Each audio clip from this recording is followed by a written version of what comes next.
Got it. Yeah, forgot to think of something.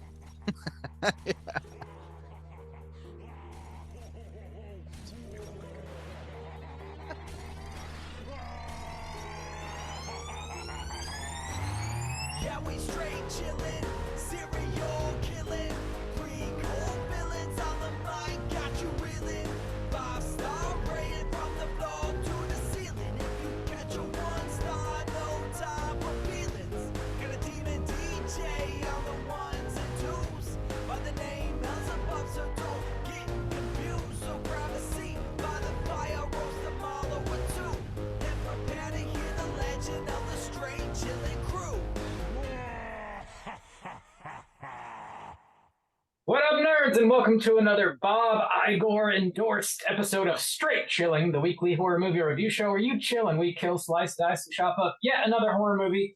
My name is Bob. I'll be your host for the evening. This is episode 435, recorded Sunday, August 6th, 2023. Tonight we're talking about Disney's Haunted Mansion, as was chosen by us. Talking about new releases, 2 back-to-back. Before we get into it, let me introduce everyone else on the show. First up, calling in from Washington, D.C., we got your boy Randu. What's up? Randu!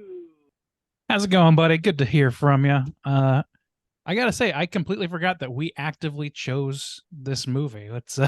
What is wrong with us? That's gonna become a very strange choice as the podcast goes on, I think. Yeah, trying something a little different, and we'll see how it plays out. Yeah, a little family affair. Why not? Yeah, we'll keep it G-rated. Probably not. No. Last but not least, Nope. calling in from Seoul, South Korea, we got your boy Soju. What's up, man? Oh, what up? It's your boy, the Big Sleazy Stains. Bob, you gotta be loving those New Orleans shots, huh? I really love all 2 to 3 minutes of them. Yes. I've always been a creeper. Like the kudzu that's strangling our Dixie. 35 years. Shouts outs to Gilbert, my boy Gilbert, the Our inspiration boy, for Bo Bear over here. A gentleman should know the difference between velvet and velveteen. Of You course. want to know what the fuck we're talking about? Go watch King of the Hill. You'll find it. It's a in much there. better show than ours. Anyway. Yes. Well, yeah, we're talking about Haunted Mansion. Before we get into it, let's tackle a little bit of housekeeping real quick. Here's another reminder. If you support us at the $5 level or above, you get the chance to vote on a movie we're talking about this September. Our September poll is currently posted on our Patreon website. This is my takeover month. This is all Bob, you're Bob. taking wow. over. What have you God. given us this Ooh. month? It's a mistake to give the Iron Fist all this power. Prepare to be fisted. Yeah, the September poll is posted. The theme for September is the cutting room floor. I chose 3 horror movies that are about making horror movies.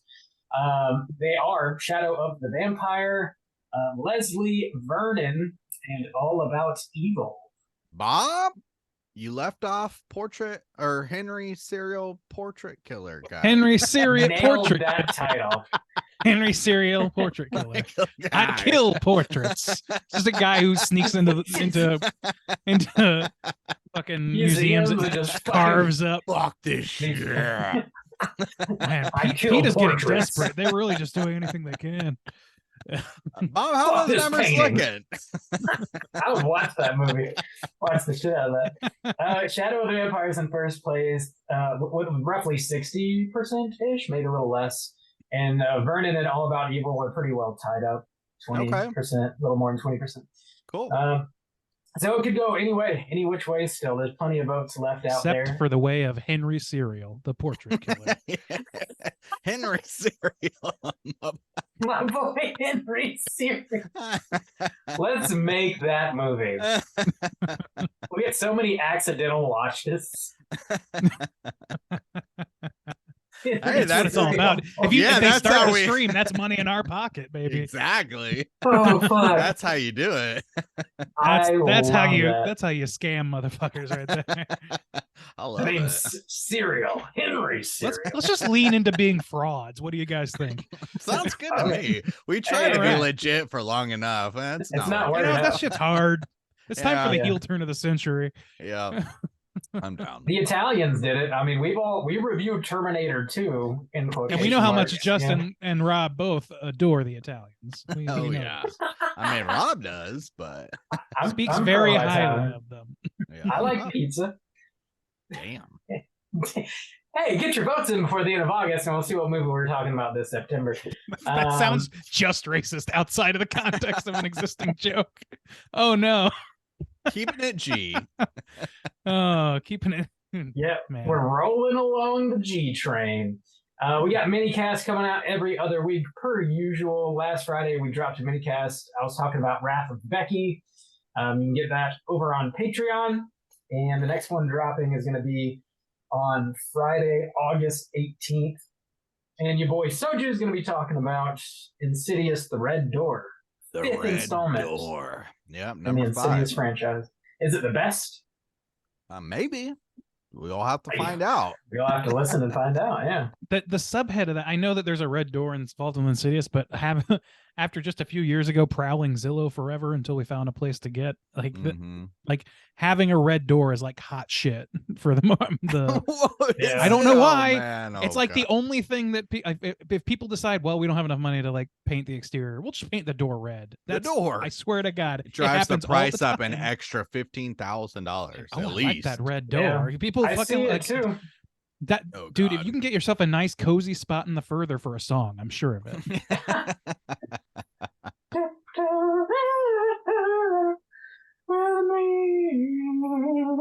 What? Yep. I don't know Well, what's I'll happening be right now. talking about that next That's, week. that's the song, Randy. That's the song. Okay. Yeah.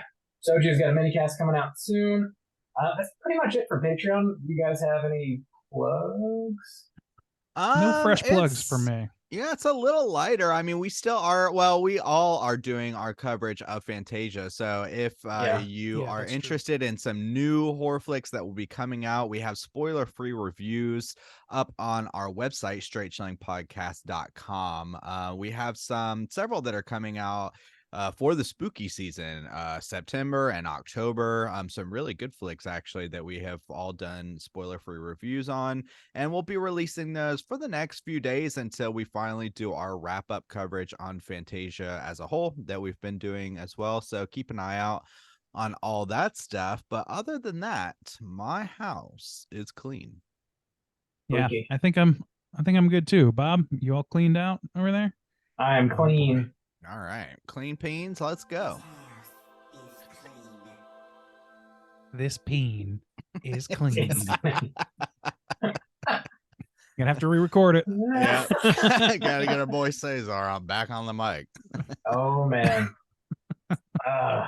Yeah, let's we're talking the Haunted Mansion, and let's get into it. We're kicking it off with the back of the box. What's on the back of the box?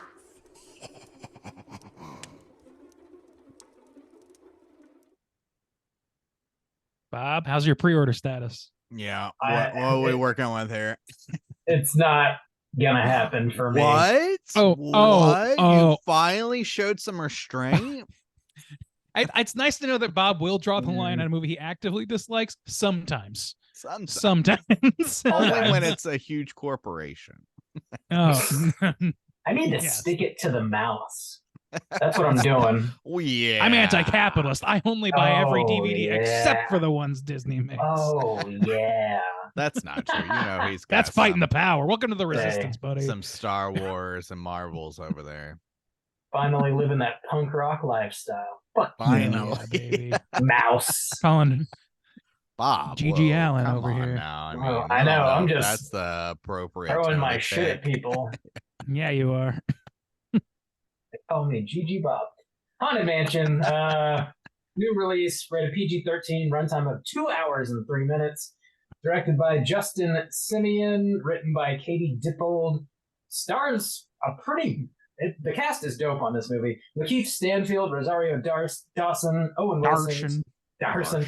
Tiffany Haddish, Jamie Lee Curtis, Danny DeVito, Chase Dillon, Jared Leto. It's impressive. New release, first time watch for all of us. Gentlemen, would you recommend folks check out Haunted Mansion?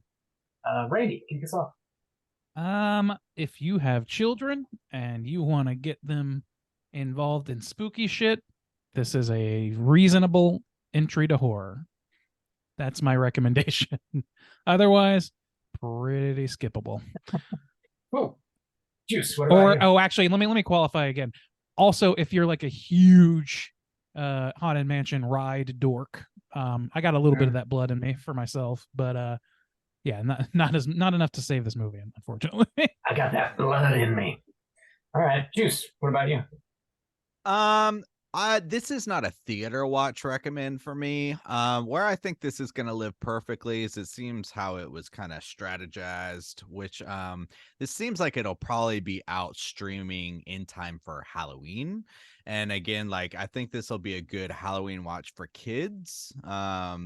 Maybe adults want to squeak it in there after your yearly watch of Hocus Pocus Deuce, but Deuce? Nah. Traditions start quick around here. Yabos die tonight. Whoa, Bob, come on now. But no, I would not recommend this as a theater watch, and maybe not even as a streaming watch. It's definitely got some caveats that you'll just have to listen for in our review. But yeah, not a strong recommend for me. Bob, how about you? Who can afford caveats? My God, too expensive. Not me. I recommend this movie if you want to take Put a it on a really cracker. solid nap. You can put this one on. That's It's a about nap. it. This is Yeah. Bob's white noise movie. It's All right. not super good. Well, I mean, like Keith Stanfield's love it. voice is very soothing. I'll give you that. Yep. Yeah, he's got a good point. Sounds like not much of a recommendation from you boys here. All right. Well, There you go. Yep. here we go. Here comes the shit show. All right. Spoiler warning.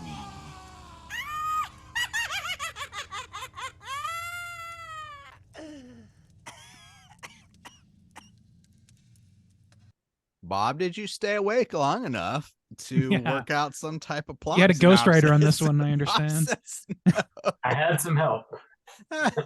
Dude, I could We not are stay awake during So this ready movie. for prime time. This you, is- you We're are your jonesing for father. professional Just status. cannot Dude. go to a movie without falling asleep these days. It Can't do it. What Shit, time was son. this movie, Bob? 3:00 in the afternoon. In the No, that's I'll cop that is a very drowsy time for old Randu. Yeah. I'll tell you that much. Yeah, the afternoon, the slump. Yeah, Oh damn. man. Yeah, Alice kept shaking me, but anyway, yeah, I got the plot synopsis right here for all of you. Here we go.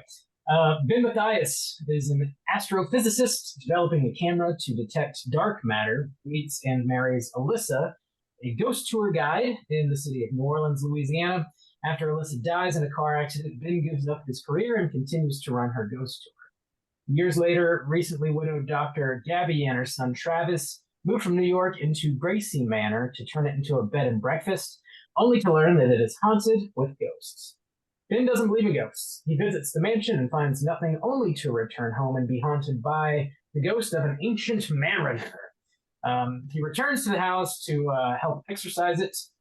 Gabby also enlists the help of a psychic by the name of Harriet, a historian by the name of Bruce, who also has blueprints to the house.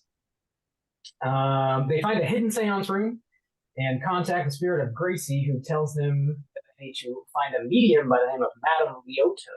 They find a crystal ball in the attic that Leota is trapped inside. Leota says Gracie hired her to contact his dead wife years ago. They tried every night for a full year to contact her, and in the process of doing so, they released hundreds of ghosts into the house before an evil ghost eventually tricked Gracie into killing himself and locking Leota inside her crystal ball. Harriet eventually attempts to astral project, but Ben ends up doing it instead, finding the ghost of Gracie, as well as the evil Hatbox ghost. Bruce and Ben describe the ghost to a sketch artist who helps them identify the evil ghost as Alistair Crump. Crump came from a wealthy family. He was abused by his father and later killed several of his socialite friends for shunning him. He later was beheaded by his servants. Kent and Travis locate the Crump mansion and they find the Hatbox Ghost's hat and the crawl space. They also find out Crump needs a willing participant to give up their soul and become the 1000th spirits in the Haunted Mansion in order for Crump to be able to leave the mansion. They return to the Haunted Mansion and Crump burns the hat. Travis is tempted by Crump to come to the other side so he can see his father again, but Ben talks him out of it. They all face off with Crump in the graveyard. Ben makes peace with losing his wife. As the other ghosts turn on Crump, Bruce returns with a piece of Crump's hat and Harriet uses it to banish Crump. The ghosts are now happy and decide to live in the mansion with Gabby and Travis. Ben goes back to teaching and adopts a cat named Tater Tots. The group of friends all gather on Halloween for a hauntingly good time at the mansion. Roll them credits. Pumpkins. We got some heavy pumpkin action right at the end. Right at the Yeah. end there, just to kind of sweeten the sweet deal it. a bit. Yeah. There Sweet is that shit. so much plot in this movie. Just Yeah, man. too Yeah, there fucking is, much. and yet Too much. it doesn't It's- really feel like there is. Yeah, there's like too much going It's on, 'cause- but you still feel bored by it. It's because there's like Yeah. 3 MacGuffins. Like this is more video game plotting than Dude, it is. I felt the exact same way. Yeah. yeah, Dude, it's like a okay. video game. The thing is, like this is a movie that's concocted in a lab, right? This was made Yeah, for to be 2 things. One, a thematically like appropriate family film for Disney to promote their ride, and like be a good Halloween watch and that sort of thing. And then it's also meant to be like a fan service to anybody who is like a big dork about the ride. I'm a little bit of a dork about the ride. So there's a few things I noticed in here, probably not as many as some people certainly, but like, for example, to give an example of a MacGuffin, they had to go to another mansion, the second mansion, which is the second haunted mansion location, which is the one in Walt Disney World, whereas the New Orleans Square one is the one from Walt Disney Land. So like, I don't know, like that was completely superfluous. It was the weirdest fucking break in the story because at that moment, fucking Danny DeVito is dying of a heart attack. It seems like. it does seem that way. And they just kind of cut to them on an extended road trip to go try and find this dude's head at another mansion that isn't even actually haunted. So kind of defeats the purpose of including it. I think that was like, I feel like there's a lot of check boxes that Disney gave them for these promotional ties, for these things. You got to include both. You got to at least mention it. You got to at least show it and things like that. Like, so that people will feel like, oh yeah, I know what that is. And that's the joy you get out of watching it, is just knowing the Easter eggs. That scene where they go to the Crump mansion and Winona Ryder is giving a tour. Mhm. There's a weird moment where they point to Crump's cane. It's like leaning in a corner, nobody's using it, and they're like, "Is that Crump's cane?" And she's like, "No, it's a replica, but I use it for like deeply personal reasons." Or it's just like, Yeah, she did say what something does like she that. mean by that exactly? Dude, that's not so there are the comedy in this, so this is Yeah. supposed to be comedic type of tone, Supposed to be, but there are several, like kind of like that one, moments where people deliver a line and there's this kind of beat of silence where it's almost like where It's you for would the laugh. insert a laugh track Yeah. almost, but yeah. it's so awkward in the movie that there is no flow to the comedy here. It's mostly just one person delivers a line that I didn't find funny, and I was trying to kind of figure out sometimes why it was supposed to be funny. Like that one, like I use it for deeply personal. It's like, why is that funny? What? There's I have no a setup. guess. There's no payoff. I couldn't. What is the guess? Yeah, what's the guess? So I actually not sure that's fully a joke so much as it is a setup, because I think and I could be wrong about this because I wasn't paying super close attention, but I feel like maybe the when what's his name from Schitt's Creek comes out and does this big performance at the mansion, and he's like dressed up as like an old timey or whatever. You know what I'm talking about? Fuck, what is his name? Zach Levy? Yeah, but I don't know. I don't watch that show. Yeah. Anyway, no. yes. Well, it's Eugene Levy's kid who's like the breakout one of the breakout stars of that show. And he also co-wrote it. But anyway, he's the guy who's doing like sort of the Igor type impression and gives the like continues where Winona Ryder left off. I think it's like some part of his act, but I couldn't place exactly when it happened because I wasn't paying that close of attention to it. Because I mean, how could you really? Also, the product placement in this is weird. So because it's product placement by name proxy only, where there's one time where she was like, please write a message on this pad and paper that I bought at CVS. And then this dude, Ben, is telling the story of his dead wife, and he's like, and then she went to Baskin Robbins to get some ice cream, and I like looks at the screen. I'm like, are we serious? It's not even at the point where people go to Baskin Robbins. They literally just say, I bought this from It's like an old 50s cartoon. It's or like a show like Robbins. Like a I Love Lucy, where they like stop and like, I fucking made this dinner with blah blah blah's pepper or what. You know, it's so weird. There was another one that was like super weird. The CVS one, I think that was supposed to also be worked. So it was supposed to be a joke that landed, and it wasn't. The joke being like, oh, she's a medium, she's supposed to be mystic, but she buys things at CVS. How that did not land. No, it didn't. It was a terrible joke, but it was a terrible joke because it was in service to terrible product placement. So the Baskin Robbins like setup, it led to the only laugh that I actually got out of the whole movie, where they're talking about all these awful things that Ben's wife used to eat. And they're like, you know, it's a tense moment. They're feeling sad about this woman who passed away. And Danny DeVito like cuts in with, what was this woman's cholesterol like? I thought that was fun. That was kind of fun. It was like the one laugh. See, here's the thing: is like I can see the joke. I'm poised to forgive quite a bit of the comedy because this is intended for children specifically. Yeah. But at the same time, like I can't think about that and then not think, well, Uncle Buck's intended for children and families. Like that's a funny movie. Like there are good fun like. Family films that like have good comedic beats that aren't confusing. They shouldn't be confusing to an adult, certainly. What is that? What is a kid gonna take from it?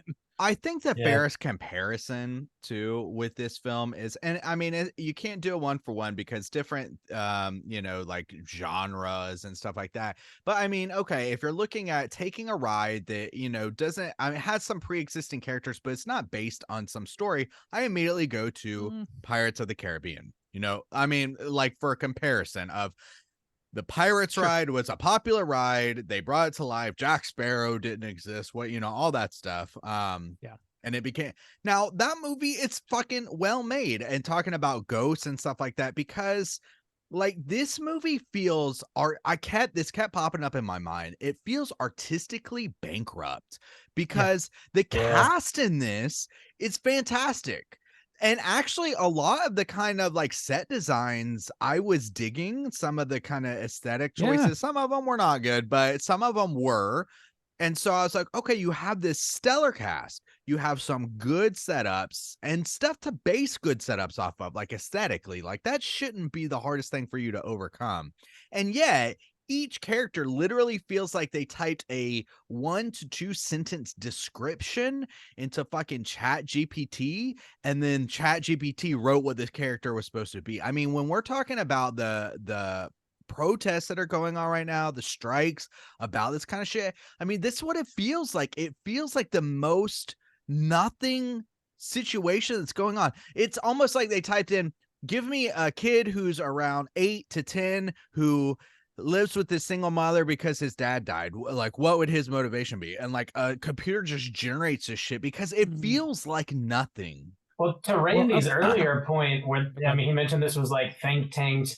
I mean, they aggregate, you know, ChatGPT just combs the internet for whatever the fuck's already out there. That's basically what these people are doing, assumedly without the use of the computer. I mean, maybe they I think that's a byproduct of, I don't know how, I didn't look at, I can probably look it up, but I'm no doubt that this is one of those movies that has 15 writers on it at some point or another. Yeah. And it feels like it. Everything is like, when I say it's concocted in a lab, I mean, everything is hyper controlled. And that includes the actors who would normally be given enough bandwidth to at least, you know, express like through their own voice, you know what I mean? In some capacity. but like they're kept on a very, very tight leash. It's a like very Yeah. punchy script, or at least it's trying to be. It's keeping it very compact. A lot's Mm. happening, so like to keep it in an hour and a half runtime was pretty good. For I was glad they did that, but it came at the expense of not any, but like any good character beats for the most part. Whatever they try and infuse in there is pretty rote, pretty basic, pretty aggregated feeling, and that's why I Yeah. think, because this is coming from a place of playing it safe with one of the like flagship properties of the Disney World parks, and Mm. also just like the amount of people working on it. Trying like between those two things, I don't think they stood a chance of being very expressive. And when you look at their performances, like they're so by numbers. These people are here collecting checks, and it shows. Yeah, for the most I don't part. think anybody does a bad job, but it feels like they don't have anything to work with at all. They're just I like agree. the most basic fucking lines. This movie does ultimately feel like the biggest waste of potential with the cast. They had like, I don't know, 5 or 6 months to shoot this thing. They had like $100 million. It's a beloved property. Like, make something that is at least somewhat entertaining, and they just whiff entirely here. Wow. I think like there you go. I think that the baseline for me when it comes to a Disney movie is the good ones always nail the heart. Like they pull at your heartstrings in one way or another. And this movie definitely tries to do that in a couple different ways, and it rings so hollow when it wraps up. Just like not really attached to anybody. And I just It's don't get any of unfocused that like in Disney general. heart out of it. Yeah, it is unfocused. That was the Yeah. thing that fucking blew my mind about this too, is when you're thinking about this kind of property, again, I'm thinking about beloved properties like, okay, we'll go to Hocus Pocus and the original when Yeah. they came out. I was like blown away that there's one kid in this movie, and his whole shtick is that he acts way more mature than he actually is. I was like, this should be a kids running through a haunted mansion, experiencing things like Scooby-Doo style. Yeah, How I think are that- we? Yeah, yeah. I mean, like the cast is amazing, and the fact that the performances are fucking stellar just like is the hugest red flag. But at the same time, I feel like a lot of these choices are, oh, let's get Owen Wilson, oh, let's get fucking Danny DeVito, is for people like our fucking age. Like, yeah, no, it's stunt casting, and make that's a been like kid movie. Yeah, what are you Yeah. doing? Why? Who? well, I mean, they made that stunt casted as far decision? back. Well, they've been stunt casting for decades. Think about animated films before Disney Like cast Robin Bette Williams as the Midler, goddamn Sarah genie. Jessica Sure, Parker, sure. and You know, like Rose- before that, you had like even Aladdin himself. You don't know who, like that was. I happen to know Steve. that was Steve from fucking Full House. Yeah. But he's not like he's a voice actor. They had voice actors doing this stuff, and then stunt casting after like people fucking loved Robin Williams in that role. That's all they do now. 100% of what they do, and that's Yeah. what the entire industry has gone that way. So that's not exclusively a Disney problem, but they certainly made it happen. Yeah. And it feels like they just don't have. They like Rob said, they aim for heart, they aim for pulling heartstrings, but it's so unfocused, and like you've got too many characters, I think, for the amount of story that you're packing in. I think if you cut out the second mansion entirely and use that time for a little extra development, maybe it saves it a little Yeah. bit, but they didn't do that. I can't believe, because I mean, this kid is dealing with losing his father at a very young age, and then Ben loses his wife, and they're both working through grief, and like, but I feel like they set it up, and then we go through this whole movie where like we don't really revisit those heartstrings much at all, and then they like close it out at the end, and you're like, but what that needs to be like the through line, and it's just Yeah. not. Well, it was I- confusing to me too. So you have that connection, and you're right. That should have been the drive. But then you also have this thing too, where most of the other people are just frauds. And so that's definitely a common theme, but Yeah. it doesn't amount to anything. Like Right, yeah. Owen Wilson is not actually a priest. He is a fraud. The one woman, the medium, is kind of a Haddish. fraud. And I don't but know. they do They kind of- okay She lacks anyway. faith. Yeah. I don't know. There wasn't any purpose. Like She's I not powerful. I kept like thinking like why is Owen Wilson a fraud? Why is that I don't know. And then he just gets matter? ordained at the end. Like, Yeah. Dude, why? yeah. Because he knows ghosts exist now, I guess. Yeah. So be a It's his whole priest? arc is that he like motivates people to do this thing, manipulates them really, but he manipulates people into doing this thing for the betterment, for the help, to help a little kid, to help his mom, like for good reasons, and also for money and all that stuff. And then his arc is to like keep doing that for a while and then lose confidence in himself and confesses that he's a fraud, and then eventually to be convinced through the same language that he can still make a difference in this family's life. And they explicitly lay this out. That's one of the reasons that I don't love the comedy in this movie, because it's like, we've talked about this before, it's got that Joss Whedon tinge, like early Joss Whedon tinge, where it's like the well that happened of it all, you know, like that sort of shit. Like, Yeah. like, well, that was weird, or like, I guess that happened. Like, like people like glibly commenting on things that are happening around them as if they were watching the movie with you. That was novel 15 years ago. It is not novel anymore. That was And it's just- awkward. Yeah, fucking Yeah. exactly. That's the shit. It's like, I know this is for kids, so maybe it's like, and maybe kids are more into that humor than we are because they haven't been around long enough.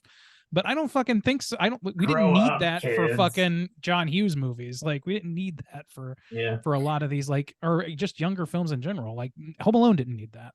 Is it that easy to become a priest? Like, you just decide, like, I'll be ordained now. Like, You can be And then ordained now you're- online. now you're He's- just a priest. that's why he- now? Well, I don't know about. I think you're a priest of like a church that's built specifically so that anybody can get ordained for a price and marry their friends legally. Yeah. I mean, That's an yeah, there's I an know you can just online marry- church. I know you can. I just don't think marry he's some like a folks. Catholic priest at the end. He says, "Oh, if you have any friends that need to get married," I think that's what it's pointing at. Well, Wow. speaking of the stunt casting in this, every time I saw Danny DeVito, I can't see Danny DeVito and not see Frank Reynolds anymore. I don't know. He's got a So- couple Frank moments too. I just wanted him so badly to pull out a gun and start blasting ghosts. Like, He God, did that say would've been he so did fun. say trash at one point, and that shit cracked me up. I really was just waiting for Danny DeVito lines, honestly. That's it. And Danny is underutilized, which sucks because Yeah. he's like definitely, I think, the funniest character, and Yeah. but not consistently. But he is No. the funniest character, and it's like even when he's kind of doing, even the Hatbox Ghost is like possessing him and doing all that shit or whatever, his performance is kind of like fine. It just I feel like that's tightly controlled again. Like, they put him on a short leash. They told him, these are your lines. Say them this way. Don't go crazy on it. Don't be creative about it. Just fucking do the line. And I think that's what happened for most of it. And the only times that the comedy works is when he's given a line where he's allowed to flex what he's good at, which is making like these off-color jokes and shit, or the thing that we know him to be good at anyway. yeah. So the Um, main writer credited with this movie, you know, I'm sure it's like you said, it's got like 20 on there, but the main writer who's credited with this movie also did the Ghostbusters reboot in 2016. Oh my lord. A movie called The McCarthy one? Snatched. Called McCarthy? Snatch in 2017. That has a 36% on Rotten Tomatoes, and a movie called Heat from 2013 with Sandra Bullock in it that also has a bad score on Rotten Tomatoes that I've never even heard of. Holy shit. It's like, why? How? You have Easy- this property. Like, why would you like? I don't 3 words, man. understand. Yeah, huh? Easy to control. I End of just- story. like Mhm. that's a director who's hired to do a job. He's coming to do the job. He's not gonna be She, if he's told to yeah. do something, or she rather, they're not Yeah. gonna go. Like, that's the impression I get anyway. Because Ghostbusters reboot or whatever, it had a lot of the same problems, or it's just kind of cramming a lot in there. A lot of it's like winking at the camera style jokes. A lot of it's fan service. Like, this is a director and this is a writer rather that's able to check the boxes, and those boxes are being checked. Like, that is the entertainment value of the movie, if there is any. I was At gonna least for look an at the adult. director. I'm not familiar with this director. He did a movie called Bad Hair in 2020 and Dear White Oh. People in 2014. I've never seen either of Bad those. Hair. Me either. I've heard of both of those. It's just like Bad it's Hair was a Hulu horror. But at Oh, the yeah, sa- I have heard of that. Yeah. Dear At White the People s- was a Netflix show, I think.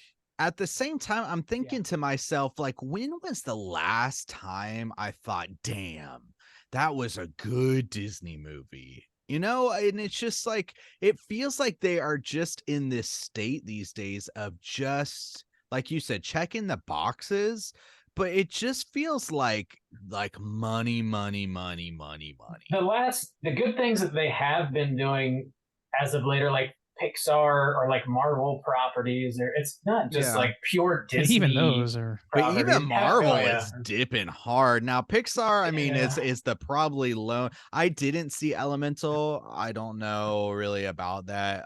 But Soul came out in 2020. I liked that Yeah. movie. Guardians 3 came out and people like that. That's a good Yeah, one. that was Yeah. Indiana Jones solid. people were mid on. But you had like Yeah. movie like Jungle Cruise with the fucking Rock. Ugh, Yeah. You know, just Hocus these Pocus generic. 2. Yeah, Hocus Pocus Pinocchio. Deuce, Pinocchio. Just I'm like, what are they Yeah. doing? It just seems like Lightyear. money, like The Even live Pixar is like a- generation. The live action remakes they've been doing, I haven't watched any, but all the trailers look Oh. very, very bad. Dude, I watched The Lion King. Dude, It I is did too. Not It's something so- you want to see. It's so soulless. Damn. That's the thing about this. It's like we're like, where's the heart? It's almost like that's Yeah. kind of what you expect from Disney is heart. Yeah. Yeah. And well, that's all what of they these, sell.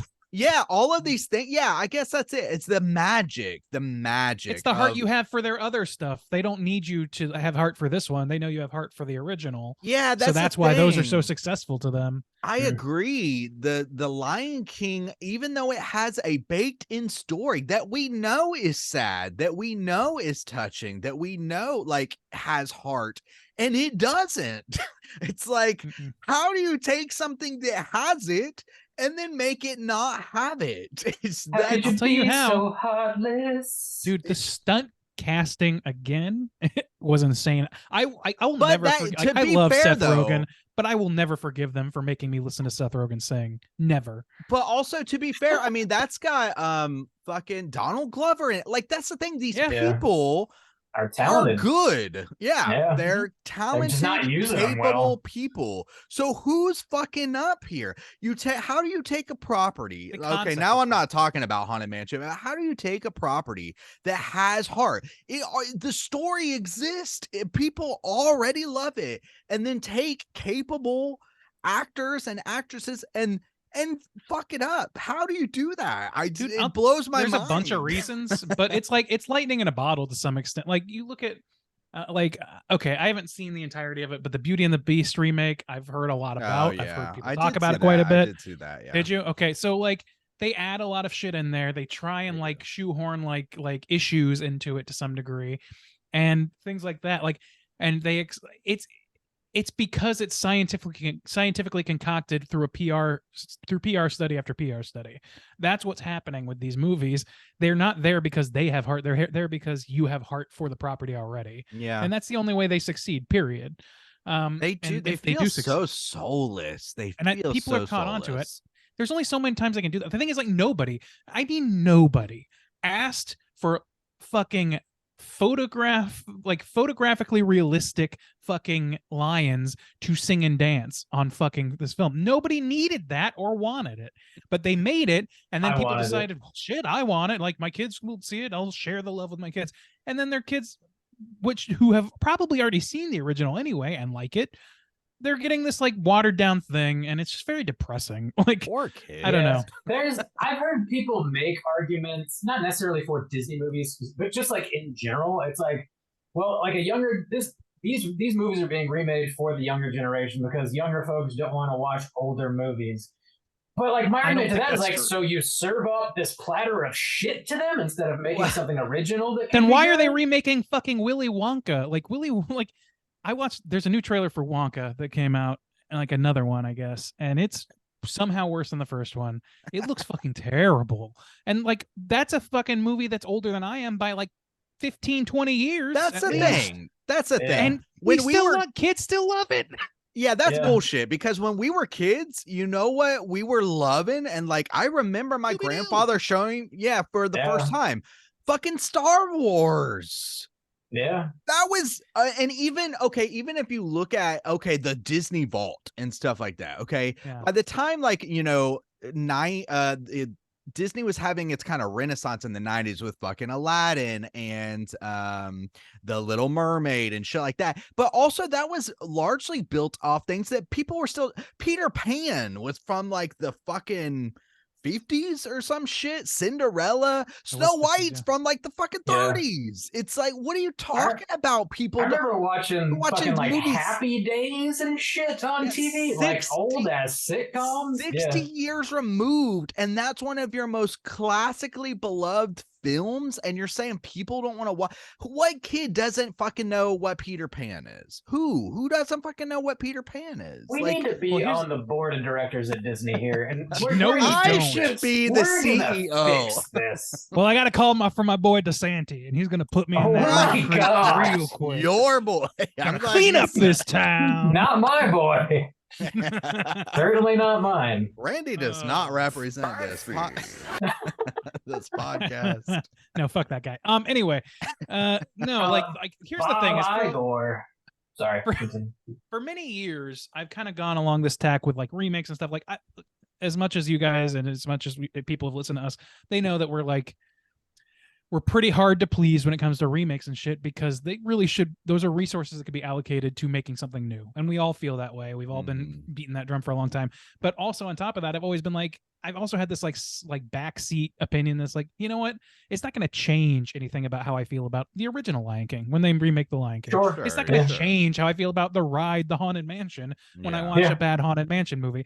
So like on that level, I can let it slide. It's fine if people like it. There's got a like fucking cult classic on your hands for the future. That's fine.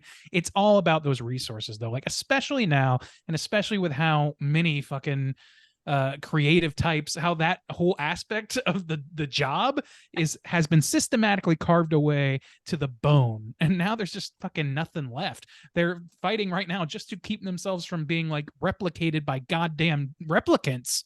They're like fucking AI motherfuckers. Like, We're fucked. they have to fight this hard. They've been striking for a month. Like, what the It's gonna Like, last a lot Longer than longer. that, yeah. fuck? Well, Probably, yeah. I'm glad you brought that up too, because that's what I was thinking too. And it's good because I've been thinking about like different things where this one, I know that they've made different versions of this one, but this one isn't necessarily based on anything other than the ride. So, I mean, it is based on a property and you do have, I guess, some boxes to check, but it's not like a remix. But Boxes.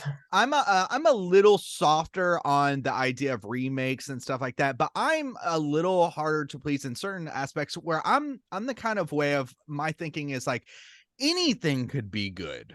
Okay. So I'm glad, I'm not glad, but this movie kind of highlights where even just a new, I guess, property or what, something that's not necessarily a sequel or a remake or whatever can still be soulless and dog shit. Whereas like I was saying, you could compare this to like Pirates of the Caribbean, where it's like, okay, that's why can't you make a movie like that? Or also too, it was making me think of like a Mortal Kombat, where people are just like, what? It's a Mortal Kombat movie. Can't you just turn your brain? It's like anything can be good. Anything. The sixth in a franchise can be good. Like anything can be good.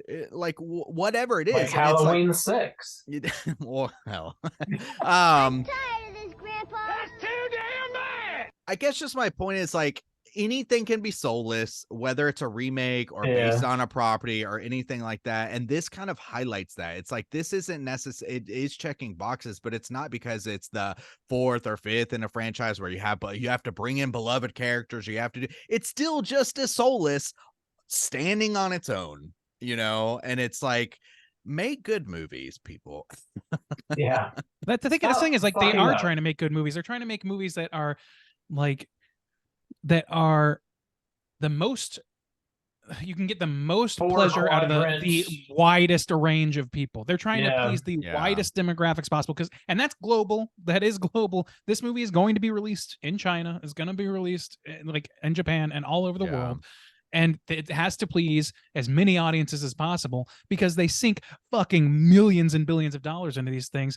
Yeah. And I don't know, man. I think you could have trimmed back some of the effects and still replaced it with extra time filming, extra time writing, so that the characters work and they are compelling.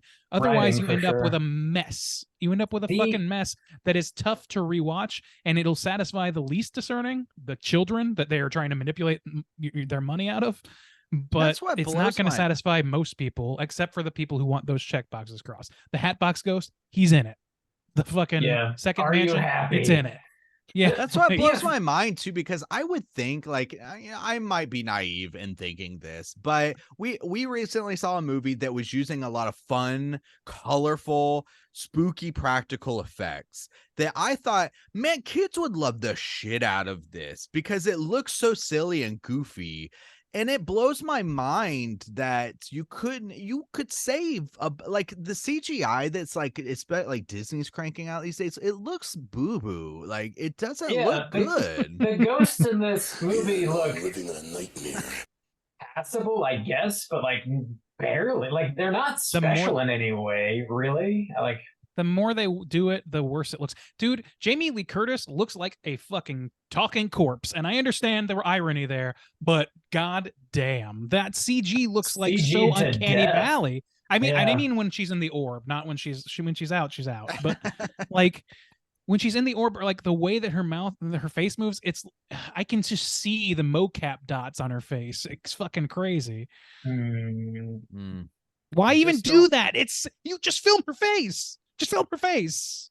No, Randy. Yeah. It's We're it's all- kind of like the thing of everybody gets a phone and then everyone just starts cranking the saturation up on all their pictures. It's kind of like where you're like, no, it's all, it feels like that, where it's like, we got to do this. We got this. This is how it's going to be. This is how we're going to make movies. It's like, it looks like shit. Stop doing that. You could actually save heaps of money and have a better looking product I can't without believe we doing were that. worried about Stop not having doing enough that. to say for this Yeah. episode.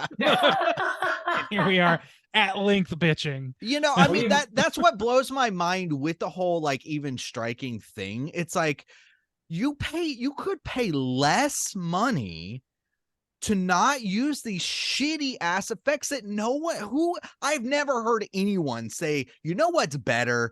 Digital CGI effects. That's what really gets me going.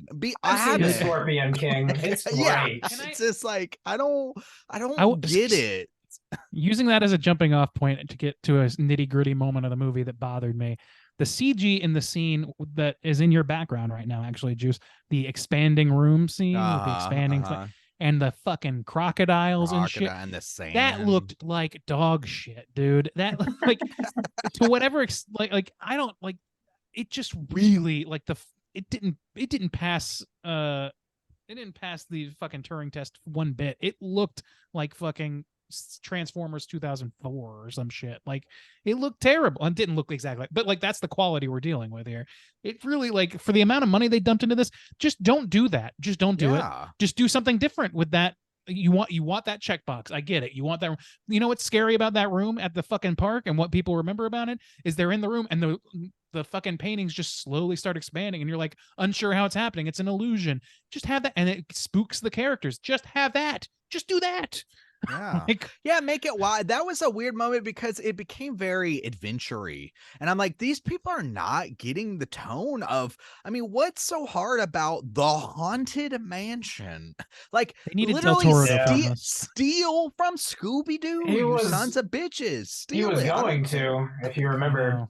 Yeah, a decade ago, Del Toro was in talks Oh, to do really? this. Yeah. As Dude, he- Del he- Toro, that man's and he always made got, Crimson Peak tin- instead. He's got 10 plates Much spinning better at film. any given time. Sure. And they were gonna have Doug Jones, of course, because Doug Jones was gonna be the Hatbox character, and of course it was mostly gonna be practical and not CG'd to fuck.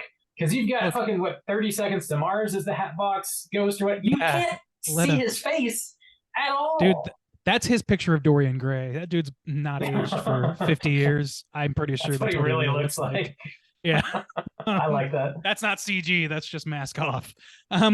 No, but I actually do think like that character, like the character design looked good. I think that the CG wasn't very convincing, but I liked the No. way the voice in it. I was fine with it. It worked Yeah. fine, and it was also fan servicey, and I was okay with that level of like a little bit of fan service. It makes sense to have a villain. It makes sense that you would highlight this one particular ghost from the ride. I don't know why it's that particular ghost necessarily, but whatever. Like the thing is, like there is story and lore around both and all haunted mansions, and they use like little bits of it here and there, but they rewrote a lot of it. And the Hatbox Ghost was not in the fucking ride for like 40 years, and they just added him back in like 10 years ago Yeah. because people were begging for it, because the internet sleuths were desperate to see this Hatbox Ghost, so they finally like worked him back in, and now he's the fucking lead villain of this movie.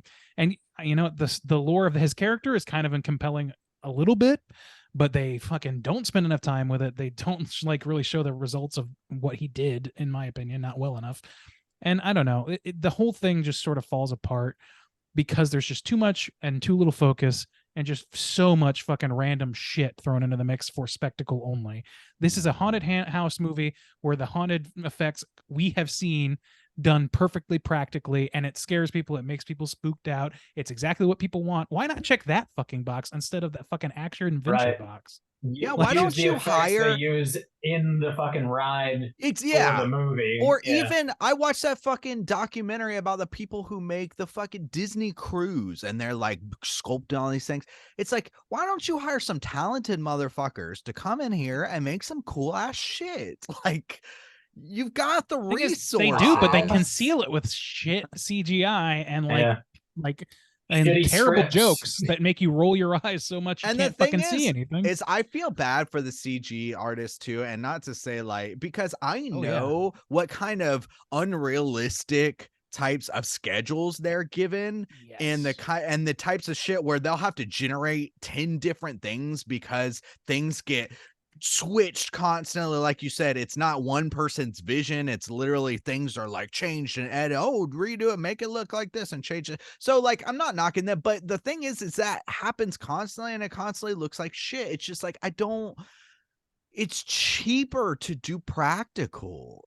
Even like a lot of times these days that's true. And the thing is, It just takes It's more just not planning. as and you easy. have to It's stick not as to it. easy Yeah. Yeah. for the people who are paying for it. It is hard as shit for the people on the ground who are working Yeah. 12-hour Sure, shifts yeah. trying to get this fucking one frame done. You know, like Yeah. it's an Yeah, for insane sure. amount of work that like there's a huge problem with animation being undervalued in Hollywood right now, especially CG.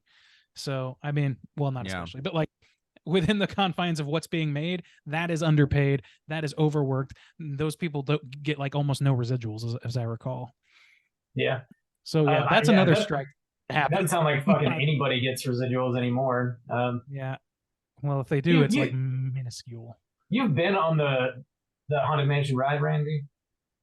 Yeah. I've ridden both North American Haunted Mansions. Yes. I've only done the one in Orlando. It's fun. Like it's it's a fun ride. Yeah, I've only Yeah. done the one in Orlando too. Orlando. Yeah. It's an aesthetic trip. I enjoy it Yeah. quite a bit. Yeah. It's also I have fond memories of from being a childhood, and that makes me the target audience for this fucking movie. See, Yeah, I that's mean, why but- that's what's weird too, because it's split. Like you said, the widest audience. It's and that was what was weird to me too. It's because as an adult, you know, that again, people who grew up watching Disney, they're looking for the heart. I'm not looking for Danny DeVito, you know. I'm not looking for I am. well, I mean, I'm kidding. yeah, I'm you know what I'm saying? It's like I'm looking for that Disney magic. Yeah. And instead, it just feels like this corporate shell. Here's shit that- that you'll recognize. Yeah, it's just like That's I it. don't care about that. And I feel bad because I feel like for kids, it's like I know what movies, not even necessarily just strictly Disney, but I mean, these motherfuckers are spending more than fucking Spielberg did on things like Jurassic Park. And that is a timeless thing that lives on. And you know, I think fondly, you know, back on things like Hook and just like a world that is occupied with interesting characters and danger and excitement. And like man, this is just like computer generated shit. It feels cold, it feels soulless, and that bums me out more than anything Yeah. for fucking kids that should be getting movies that have heart in them, you know? I agree Yeah. with that statement. I don't know, I think we're kind of just repeating ourselves already. Let's go ahead and rate this thing out of 5. 3 old men bitch we for s- an hour. Yeah, we Fuck we you, talked about the Bob! actual movie for like maybe 50% of that. Maybe. Randy, why don't you kick us off out of 5? All right, I'm going to feel? rate the state of the film industry instead of this movie. Okay. Do that. No, I'm not doing that. So yeah, like everything we've said, like this is a movie that's designed to appeal to as many people as possible across all kinds of different cultures. It uses stunt to achieve that. It uses stunt casting, big ass spectacles that don't need to be big ass spectacles, a quick ass turnaround so they can make that Halloween streaming release, like somebody said, and check boxes of fan service that they know people are going to want to see, know people are going to be thrilled about, know people are going to like jab their wife in the ribs and say, hey, I know what that's about. You want me to tell you about that? Like that sort of shit, like Easter egg central, like that is what they're selling here. It's nostalgia for a vastly superior product in my opinion. And ultimately, I don't think that I have a little bit of softness for this because it like, people could say the same thing about Hocus Pocus. They certainly said the same thing about Hocus Pocus 2. We did. But like Hocus Pocus 1, it kind of had similar problems maybe, but it had a real sort of like lived in aesthetic to what Bob was saying. It seemed like a place. And so when fucking the 100-year-old witch tells a kid to pull over, let me see your driver's license, it's okay. It doesn't matter. It's kind of funny. It's kind of stupid. But because the world feels fleshed out, because the characters have some sort of pathos, not much, but something that makes you like endeared to them instead of just shifting focus from one of like 7 characters at all times and constantly moving and constantly fucking moving constantly. It works better than this movie. So I don't know. This feels like mining people's nostalgia for gold, which is Disney's specialty. And they used to be much better at it. And that's the honest to God truth. They used to be better at it. People, when they release like Hercules or even fucking Lion King, those original movies, like those were based on other things. That was based on Hamlet. It was based on fucking Greek myths. Fucking Pocahontas is based on American history, poorly, I might add. And fucking like they're building, and like the entire film, like full feature length department of Disney was created on the backs of fucking Grimm's fairy tales that have been in the public lexicon for hundreds of years. So like they're mining people's familiar things that are familiar to people for gold, and they've been doing that for a long time, and they've done it way more successfully in the past. Sometimes they failed, sometimes they've succeeded, but when the Disney magic, as Justin puts it, like when that really hits, it sticks with people. And sometimes when it doesn't hit quite that well, it still sticks with people because they will cram it down your child's throat for the next fucking 10 years of their life until they're fond of it anyway. That's what happened with me with Hocus Pocus. I didn't give a shit about that as a kid. It took 15 years of fucking 31 days of Halloween for me to give a shit about that movie. And now I do. And I like the movie and I have fondness for it and I have nostalgia for it. And it works a little bit better than I think this one does, even with the time gap. I'm sure that in 15 years, I won't feel the same way that I do about this movie that I did about Hocus Pocus. Anyway, that's a long rambling session to just say that this is a long ramp. It is. That's the best ramp, is a long ramp. No, I think that this movie is pretty poor. I think it's pretty soulless. I think it's, when it's at its best, it's aesthetically pleasing. It's a little bit funny. It's got a nice, like, it is nice to see some of the lore checkboxed, I won't lie, but it can't be the only thing that's left at the end of the day. It has to have more than that.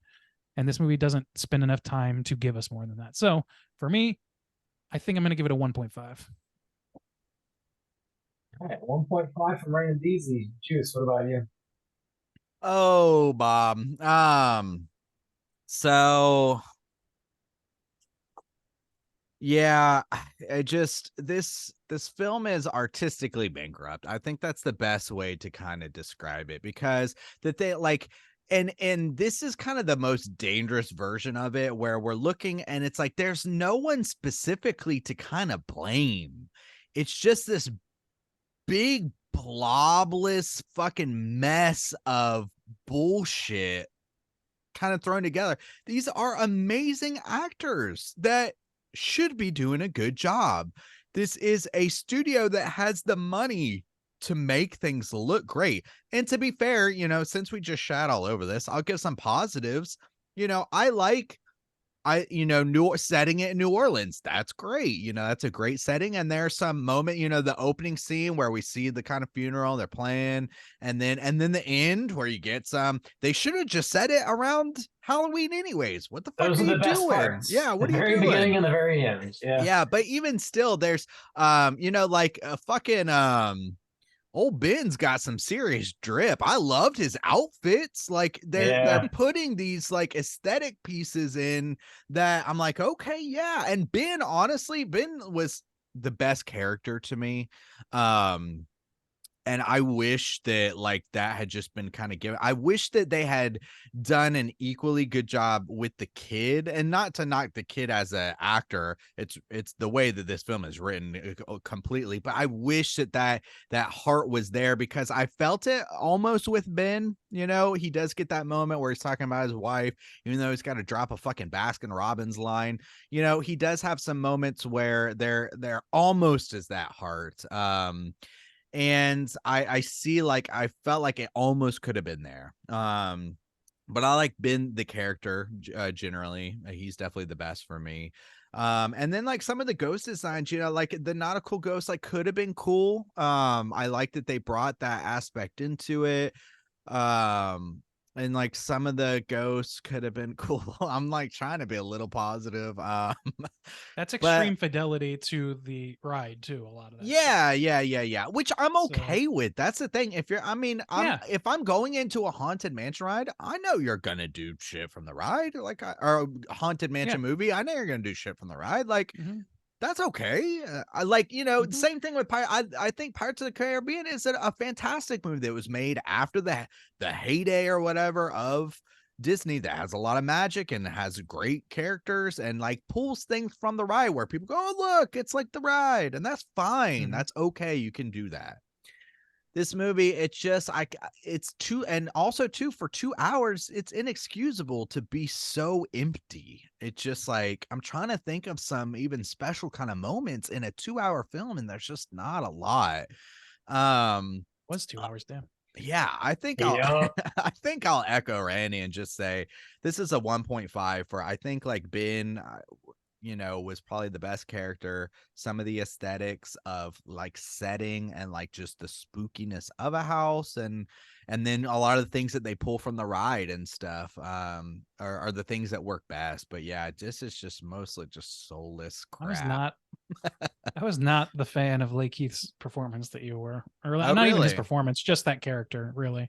Because the yeah. performance, I think, I don't think that he was I think like the stunt casting bit him in the ass there for my money. Because like as much as I love Lakeith, like, and he's doing his job, he's doing whatever, but like I think for the kind of movie they're clearly trying to make here, it's clearly trying to be an action adventure to sort of like using the aesthetics of horror in a Scooby-Doo kind of sense. Yeah. So but he is not big enough for that. Like as an actor, like he's not like, he's not. He doesn't have a big presence. He's too soft spoken. But to be fair on this, to be fair, that's kind of nice when you have a movie that wants to be in your face. I think that's the thing, is it kind of like goes against the like, see how wacky and zany this is. Yeah, but it shouldn't come at the cost of like charisma for the lead. That's I liked him. I don't know. I like the more kind of like subdued. He's got a great voice and just So I was more on.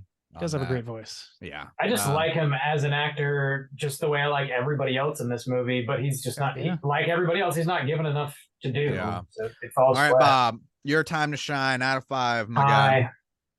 Hello. Yeah, Lakeith, I mean, he's barely got a character to like portray here. He's got more of a character than anybody else.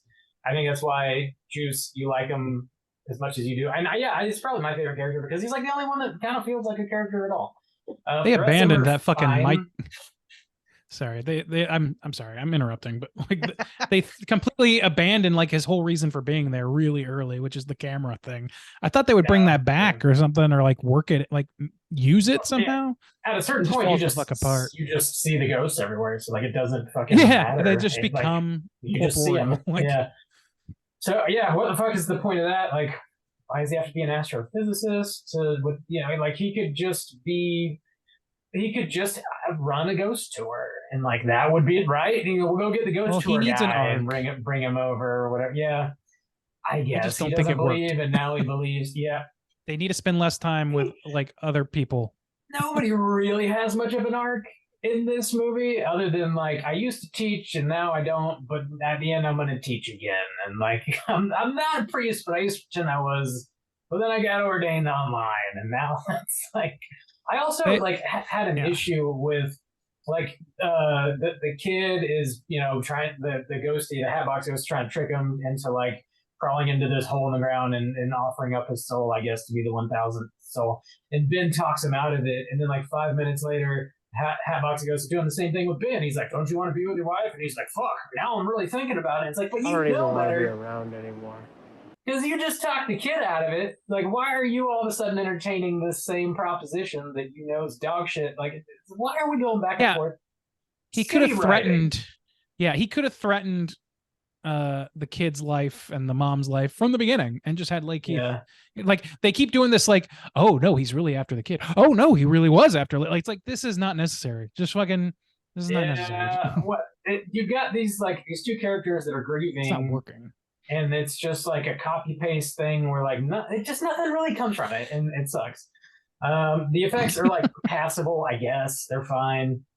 It's too long. It's too boring. It feels like a video game where the goal is to go room to room, and then you find a map, and then you find a secret room, and then you find an orb, and then you talk to the person in the orb, and then you get to the next room, and you go to the next mansion, and then you get the hat, and then you come back, and it's just like you're collecting all the bullshit and going and inspecting all the rooms, and at the end, you wasted 2 hours of your life, but you beat the game, I guess. It's like there's just nothing really to get out of watching this movie, if I'm being honest, other than like a really solid nap. I guess if you're a huge nerd about the ride, you probably would be able to pick up on some stuff that I didn't. I don't know if that's going to justify a 2-hour movie where the ride is like maybe 5 minutes or something. Like I don't know. Those rides are pretty short. Yeah, I don't know. I think we pretty much said it all. It's a 1.5 for me as well. Our aggregate is a 1.5. Boys, back-to-back weeks where we are all on the same page, just opposite ends of the spectrum. I know. All good to all bad. Oh boy. We are homogenizing, by the way. We got spoiled last week. We are the blob. Let's jump into a Rotten Tomatoes segment and see what the critics and users think about Haunted Mansion.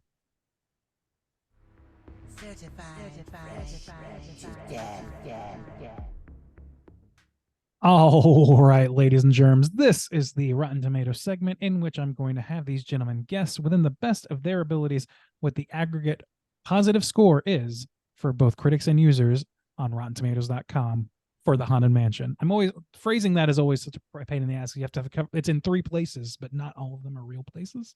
It's tough to say. It's in this movie, it's on this website, and it's positive reviews. Aggregate. You're killing it. Jesus Christ. Hey, I mean, what? It's only been like 9 years. Yeah, you get it one decade. I'm just going to keep fiddling with it, and one day maybe it'll work. This is going to be my unfinished business when I'm dead. Anyway, so that's very good joke, Bob. You should get that on a t-shirt. Hey, thanks. Haunted Mansion, here we go. There are 196 reviews available for the critical score. So I'm going to start with Juice today. Juice, where do you think that the aggregate positive score is for the critics? 196 reviews now. I don't think people are going to be as tough as we are. I think people have that mentality. It's frustrating, but at the same time, I have to like kind of keep myself in check, I guess, where, kind of like the same Mortal Kombat thing. It's like, what? It's a movie for kids. Oh, what? It's based on a ride. What do you expect? It's like, motherfucker, I expect Pirates of the Caribbean. Like, come on. What the fuck are you talking about? But talking about? And that way, I think people will be kind of like softer on it than we are, but I still think it's going to be pretty capped. I don't know. So I'll say 56. 56 from Juice. Bob, where are you going to land on this one, or where you think the critics will land on this one? I think that's a fair way to think about it. I was in my head just thinking 50 right down the middle, so I'll go with that. All right, 50 down the middle. Well, gentlemen, there is a 10-point difference between the correct answer and the Damn. the best answer that you guys gave.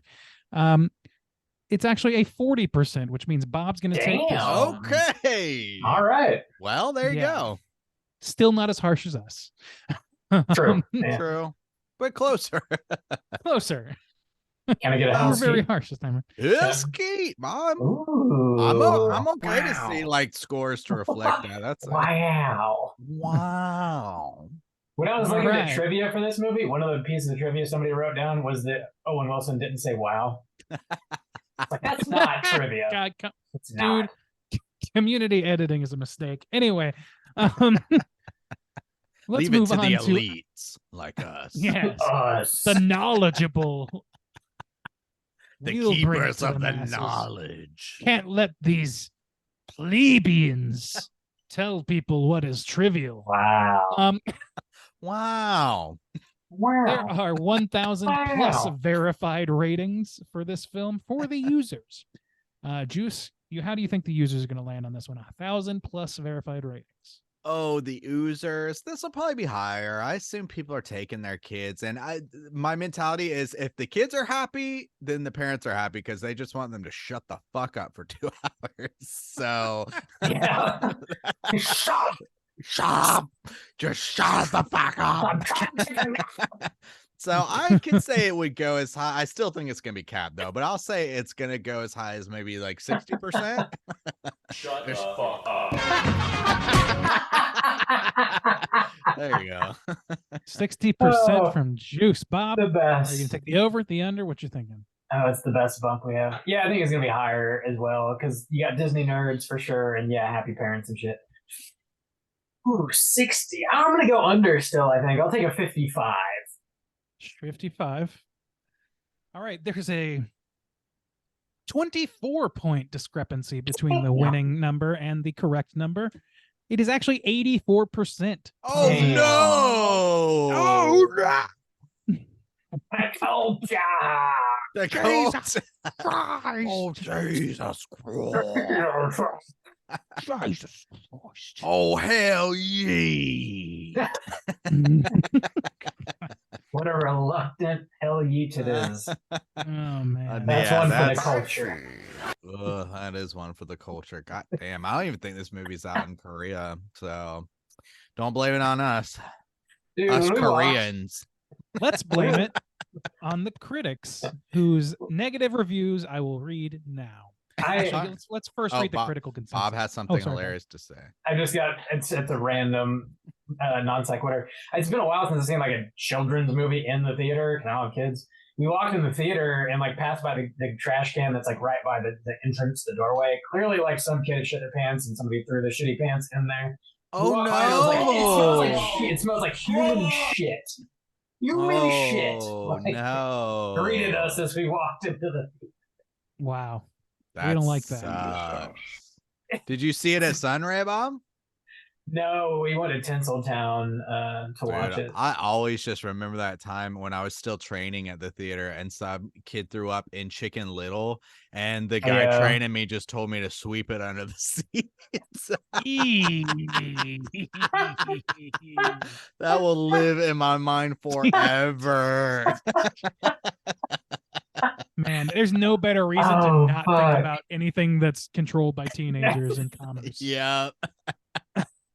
Yep. I remember and somebody shit in a urinal when we were working at Regal, and one of the managers told me to go pick it up.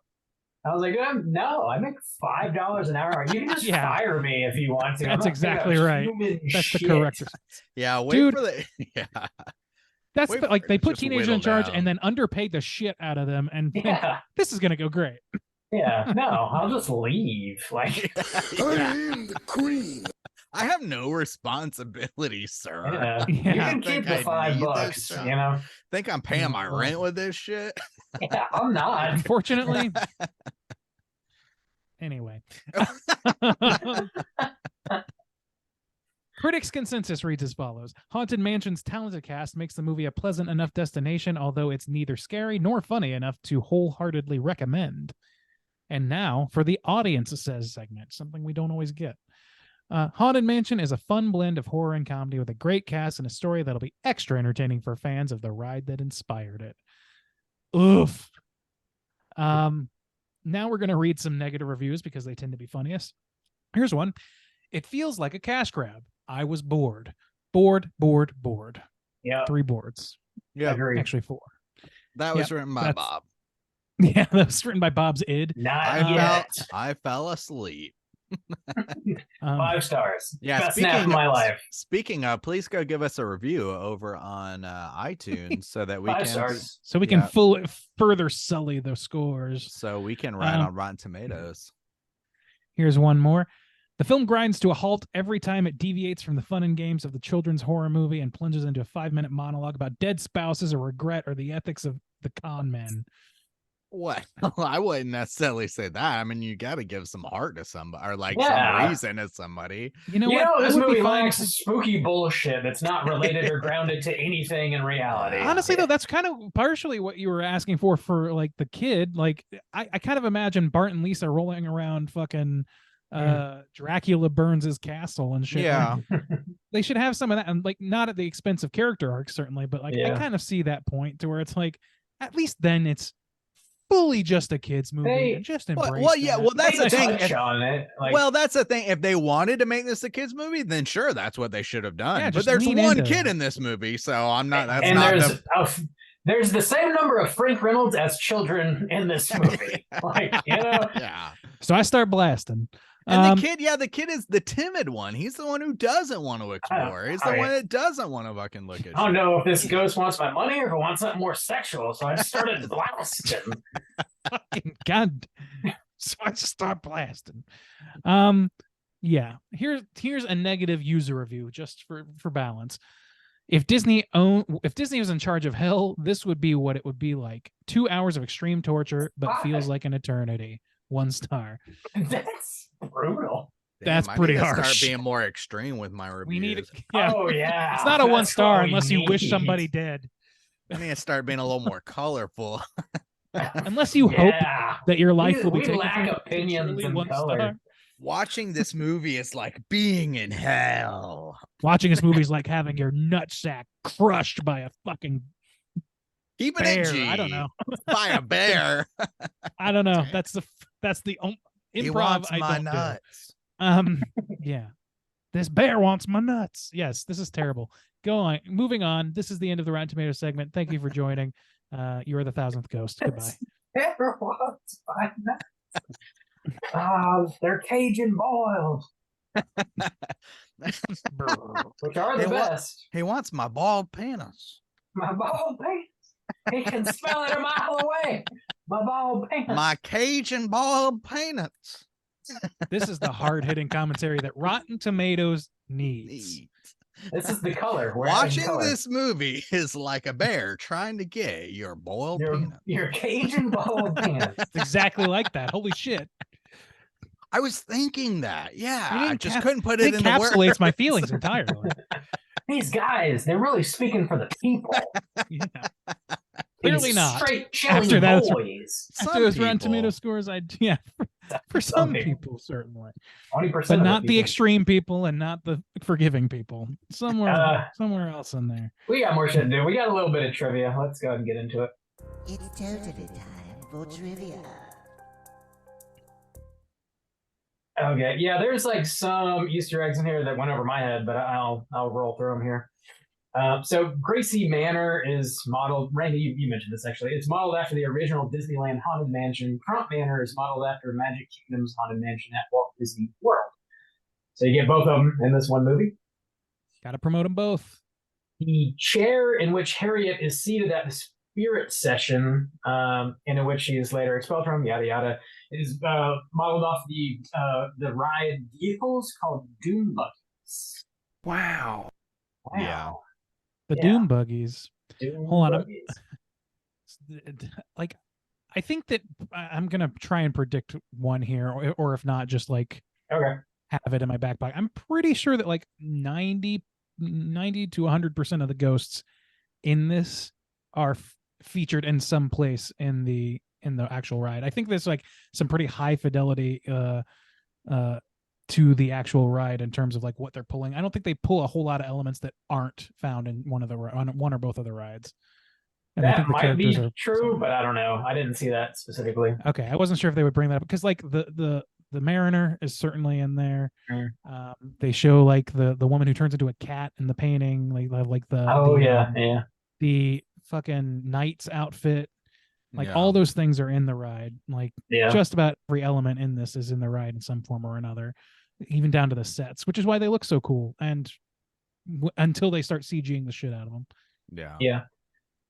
The namesake of William Gracie and the Gracie Manor stems from Yale Gracie, who is a Disney Imagineer and member of the Academy of Magical Arts.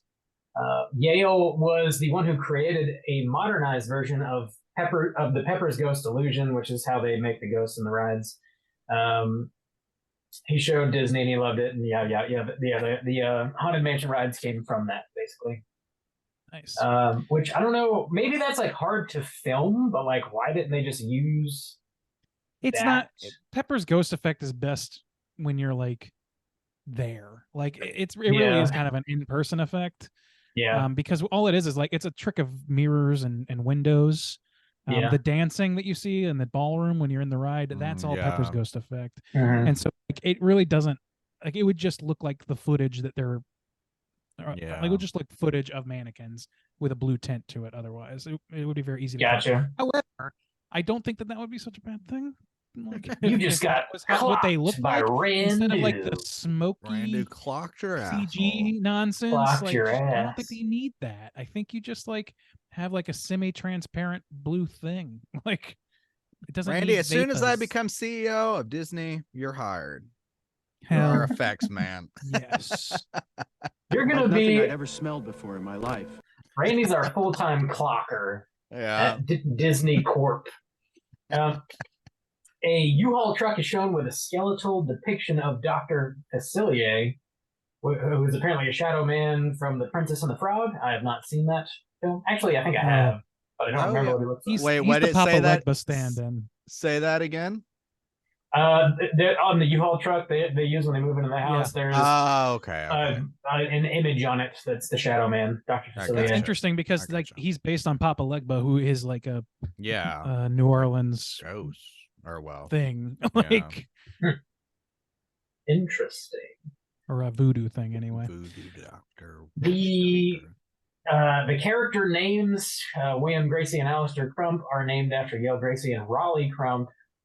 I guess Raleigh Crump was just another Imagineer, so same bit really.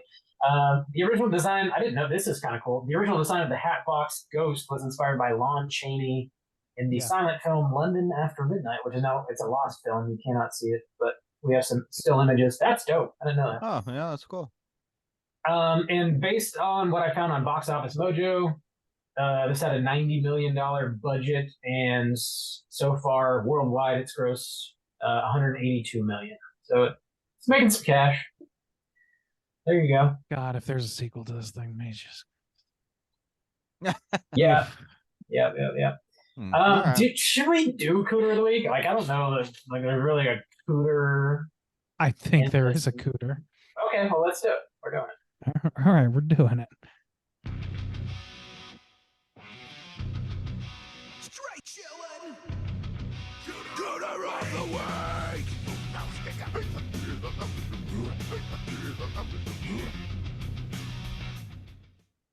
Juice. What is a Cooter and why do we hunt them? Oh, Cooter's character type in a straight chillin' exclusive. Cooter must hit 3 of these 5 points to be considered a Cooter, but we want the Cooter with the most points. The 5 points of Cooterdom are sexual deviance, manipulation, smug arrogance, overall look and attire, and overall patheticness. Don't be a Cooter, kids. Randy, you seem to have a strong opinion about this, so why don't you take the lead? Who you got for Cooter of the week? Or I mean, I don't think this is a movie that's lousy with cooters, but I do believe that the Hatbox Ghost, the way he's written, is clearly pretty cootery. All right. Let's start with the manipulation. He manipulates not just the humans in this human characters in this film, but also all of the ghosts. Yeah. He both brainwashes and holds a gun to their head, so to speak, and blackmails them into basically being trapped in his little horror show. He's just cracking the does so whip, out you of- know. He's keeping the peace. He's keeping everyone in line, you know. He's just Oh yeah. Oh yeah, he's a real good character. He's what I mean, we'd you call know? an alpha, you know. He's just Jesus. Thank God for him. Should have been played by Andrew Tate. That's what I say. Actually, Jared Leto is interesting. Allegedly close, right? Allegedly. Yeah, so manipulation high on the charts. Smug Yes. arrogance, absolutely through the he's charts. just saying Right? what he feels, you know. And that's okay. All right, You know, the he's bit's revenge-oriented. gone. The bit is done. I'm done. I can't even do it. I'm not gonna do it. I can't even. That's a first. All right. So yeah, I've always been a Not gonna do it. like Yeah. kudzu strangling our dicks. Look Um, and attire. This motherfucker has Looks a like hat box shit. with his head in it. Yeah, So I think that's it's fairly cootery by my standards. I don't know how else to describe that, but maybe macabre and cootery. I think those are the two words that spring there to you mind. go. Okay. Patheticness, he's pretty in control of things, but I do think that I don't know, a lifelong and after lifelong goal of just torturing people to death is a little Pretty pathetic. Pretty Yeah. pathetic. Just torturing people in general, like just Hungry for torturing them. power. Yeah. Hoes and power hungry. It's pretty pathetic in a kind of a broad sense. Sexual deviancy. This is a family film, so we don't get any explicit undertones there necessarily.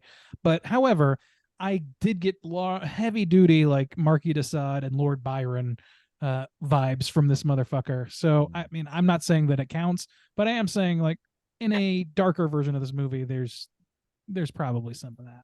All right. Dude, when Winona Ryder was talking about that cane being real personal, I was like, He might be a man, cooter. I don't man, know. I don't know. Like, damn, yeah. Pretty big cane. Oh God, yes, come with me. 3 legs Yeah. limping, eh? God damn. So yeah, I- that was weird. That was weird. Yeah. Do we All right. feel good about the cooter? Can we Yeah. lock him Yeah. up? Lock him up. Jared Leto once again as a cooter. Yeah, dude. Yeah, that guy's got a lot of lockups, Is he- I believe. Does he fall into your Elijah Wood theorem or no? Probably. He's Yeah, we have to go. Me personally, more so than Elijah Wood. Yeah, I would be. I mean, I I get that think, vibe yeah, from I him more. think he's probably played a cooter type very often in his films, and we could go. I could take a look, but He's yeah, also played probably. very sympathetic and like much loved characters like Morbius. So I Oh mean, my God. Oh yeah, dude. Oh my god. Oh, Even when I yeah. just pull up his picture, does he have fake fangs? Jesus Christ. Like Oh. in day-to-day life. You Yeah, try and like, stay- I don't think. Yeah, it looks. Oh my, I don't know. I'm not. You even try gonna- keeping your sanity when you're so close to Mars. I don't think I'd let him in my house. Nah, he looks so dirty. He looks like he's just riddled with disease. He's riddled with disease. He looks like He's got like old people skin that's like wax paper. Like, you just poke a hole in it. yeah, he just looks so dirty. So I I'm an believe he was executive by day and a wild man by night. kind of a cooter type in Fight Club. Yeah. Requiem for a Cooter- Dream. Cooter Everybody type did in that. American Psycho, yeah. Yeah, American Psycho. Yeah. In the band 30 Seconds from A Mars. lot of he's these I totally haven't, a cooter. I haven't seen a lot of these. Suicide Club, he plays the Joker. Oh my lord! Oh my Oh, man. God. That's one of the cooter Oh jokers my too. god! That's got is that peak I cooter? hated that Joker. Joker so much. Oh my god! Is there a more cootery Joker? Is my question. No. I don't think so. I mean, Jack Nicholson. he's in what's a his movie name? called House of Gooch, Caesar. aka Gucci. The House of Magooch, guy. Morbius. Yeah, let's just say yes. We have other things. Welcome to Leto Cast. We're here do. keeping Yeah. watch on the cooter of the We year. got our cooter of the movie. It's Yeah. Jared Leto. Surprise. It's the Jared Leto. man. The man. That's fine. I'll roll with that. That's fine. Yeah. Let's do a quick what we've been watching. Let's hit it up. Hey gang, what you been watching? Ray Deasy, what you been watching? I did do the Barbie Oppenheimer thing, not the double feature, but I did go see both of those this weekend. Wow. Once out of sheer, I saw Oppenheimer just kind of like, I was bored and it fit into my schedule. So like I had a kind That's of a surprise. slow Saturday. Yeah, I know. I was shocked too. And yeah, it was a damn good movie, but it was like, man, it's very heavy to deal with, subject matter wise. It's like the opposite ends of Threads. It's like that's a double feature. Jesus Christ, I would just be in a ball on the floor. Oh my lord. Barbie is very fun. I think it's a fun movie. I don't like. I lost the thread on what it was like, kind of like aiming at a couple of times, but I think I've got like generally the gist of it. It's pretty blunt for the most part, which is almost I think what threw me a little bit with some of its like core message about personalities and things like that, and being yourself and all that shit, all that good shit. And it's good for kids movies, but it's kind of done in a very not just kids format. In fact, I'd almost say this movie is more for adults than kids. I think that's true, honestly. I heard the translation into Korean was bad, and like Koreans were like, I don't understand what the fuck is going on. Dude, that's not surprising because it's hard to understand in English because like the way they disseminate how the Barbie world works they do a lot. They do some telling, but like they try and do some show not tell, and some of it's like, oh, I have to like get up to speed with how these people are talking right now and how they see each other and see themselves. It takes a little figuring out. And then I also saw Guardians 3 for the first time this week. And it was fine. It was good. I liked the Rocket Raccoon stuff. The rest of it was fine. You know, some interesting set pieces. And that's supposed to be the great one that came out this year. So I would probably not be checking out the other Marvel movies from this year, or shows certainly. Yeah, I've been taking my break. Yeah. The last thing I'm going to plug is a podcast, which I, as anybody who listens to this show knows, I rarely listen to any podcast. Certainly not this one. But there is one that I have been listening to, like 5 or 6 episodes, called 60 Songs That Explain the 90s. And it's just like deep dives into specific songs that were hot shit on the radio in the 90s. And it goes well past 60 episodes. So it seems like they've just kind of like continued. It sounded like it started during COVID and just became a successful podcast. So I think it's pretty fun. There's a lot of meandering discussion about genre and like different bands, some of which I've never heard of. I really like that show. I listen to the No Doubt one. It's pretty great. Somebody recommended that specific one to me, and that's where I would recommend other people jump in as well. Very accessible, very fun, and very ska heavy, which you know is a plus from my end. Hell yeah. Pick it up. Pick it up, pick it up, pick it up. That's it for me. That's it. Juice, what you been watching? Oh, I've actually been able to watch some things apart from all the shit we've been watching at the festival. But I finally was able to watch the entirety of The Bear season Deuce.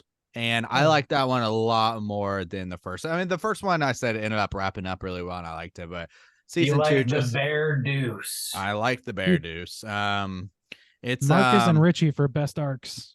Dude, yeah, it just actually in the first one it was all chaos all the time and really stressful, and then this one there was good beats of positive things and like more peaceful moments chaos in the kitchen and like artistic shots of like the crazy food and stuff. So, and then oh my god, that fucking, I know the Christmas episode, oh my lord, oh damn, but that shit was on point. On point.